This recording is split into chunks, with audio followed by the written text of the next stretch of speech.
নেই, তাই না মা বললো? তাই দে ওই যে নারকেল গাছের ওখান থেকে যে পার্টিশনটা রয়েছে বাঁধ, ওর ওই পারে ওরা, আর এর পারে কোনো সমস্যা নেই, কোনো অসুবিধা নেই, কোনো ভয় নেই। আর তুই থরি না হচ্ছে মাঠের মধ্যে তুই ঘাস কাটতে যাবি রাত্রিবেলা জোরো? আমি এখানে একা থাকি, কোনো সমস্যা হয় না। আমার শাশুড়ি যখন বাইরে যায়, আমার তো বাবা তো নেই। দিদি হ্যাঁ, তুই একদিনের জন্য, মানে একদিন না 2 বছরের জন্য দিদি দিদির পাখিটা ধার করে আন। লাগবে না, খেদা মার্কা পাখি। আরে শুনবি তো, দুটো ছানা দিলে আমাকে দিবি। বাজে দুটো, আমার বান্ধবী নিজে বলে খেদা মার্কা, কথা বলে না, কিচ্ছু না। দুটো ছানা তুলে একটা আমাকে দিবি, একটা তুই রাখ। ও আদৌ ছানা পারবে কিনা তাই জানি।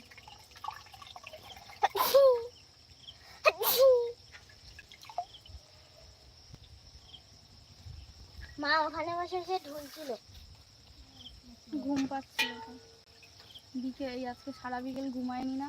আমার এখানে মনে একটা শামুক ফুটেছে কচি করে। তাই?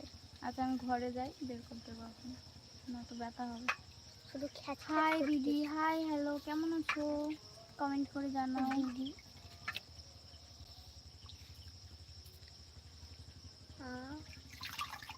এই তুই ধোঁয়া খাওয়ার জন্য চ্যানেলে যারা যারা নতুন আছো চ্যানেলটা অবশ্যই সাবস্ক্রাইব করো, ভিডিওগুলো দেখো। আমি এখন রান্না করতে ব্যস্ত, কিছু মনে লাইক করে দিই টিং। এই আমার ফোনটা টোকা মারলে পড়ে যাবে ঠাস করে। আচ্ছা এটা তো ফেলতে হবে, এও যা চাকাতে পারবো? দেখ ওই ওখান থেকে নিয়ে গিয়ে ঠাস করে ফেলবে না। অপু যা রে, ফোনটা পড়ে যাবে রে, আস্তে আস্তে যা। ওইখান থেকে নিয়ে গিয়ে ড্রেনে একটু ঢেলে দে না, দিলে ঝামেলা।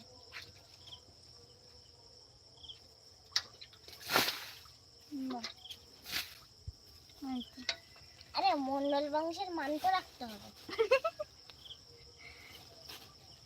ভালো আছি, তুমি কেমন আছো দিদি? আমিও খুব ভালো আছি গো।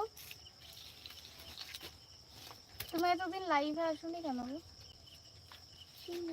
আমাকে একটু সাপোর্ট করো তো। এই আমি মাঝে সাঝে লাইভে আসি, মিথ্যে কথা বলবি না একেবারে।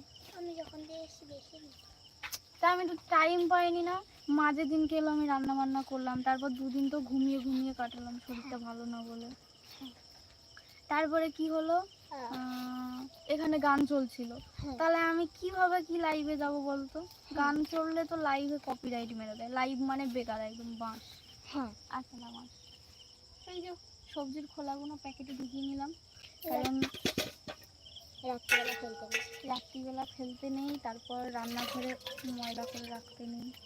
এই জন্য আমি একদম গুছিয়ে গাছিয়ে পরিষ্কার করে নিলাম। এবার আমি এটা আমারও হাতটা ধোয়ার জায়গা দিয়ে। ঠিক আছে ঠিক আছে ঠিক আছে, ঠিক আছে ঠিক আছে।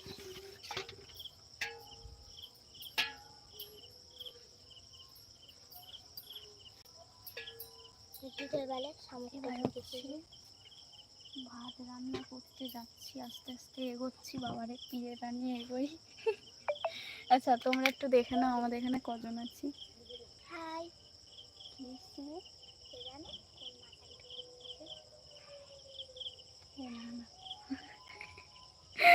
এই যে আমার বোন এসছে, আমার বোন ঘুরতে এসছে আমাদের বাড়ি। আর এটা হচ্ছে আমার বাচ্চা, দেখো আমার বাচ্চা চুপচাপ রয়েছে, দেখো একটুখানি জুম করে দেখাই। এই দেখো আমার বাচ্চা, এই কোথায় গেলি রে আমার বাচ্চা, এই যে এখন ঘুরতে, এই দেখো এই যে। ওই তোর খাটি মারছিস কেন রে?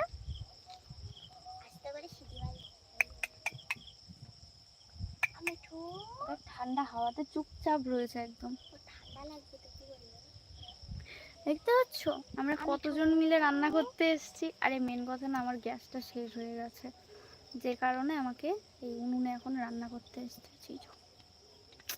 আমার শাশুড়ি রান্না করেছে কিছুক্ষণ আগে, এবার আমি রান্না করব। বিশ্বাস করো, মানে উনুনে মানে রান্না করতে না খুব কষ্ট হয়, মানে গ্যাসে রান্না করে অভ্যস্ত তো সবসময়। এখন উনুন না, মানে একবার উনুনের দিকে খেয়াল করলে তরকারি পুড়ে যায়, আর তরকারির দিকে খেয়াল করলে উনুন লিভে যায়। ঠিক আছে, মানে আমার না কেরম একটা প্রবলেম, মানে উনুন তো তেমন একটা জ্বালতে পারি না।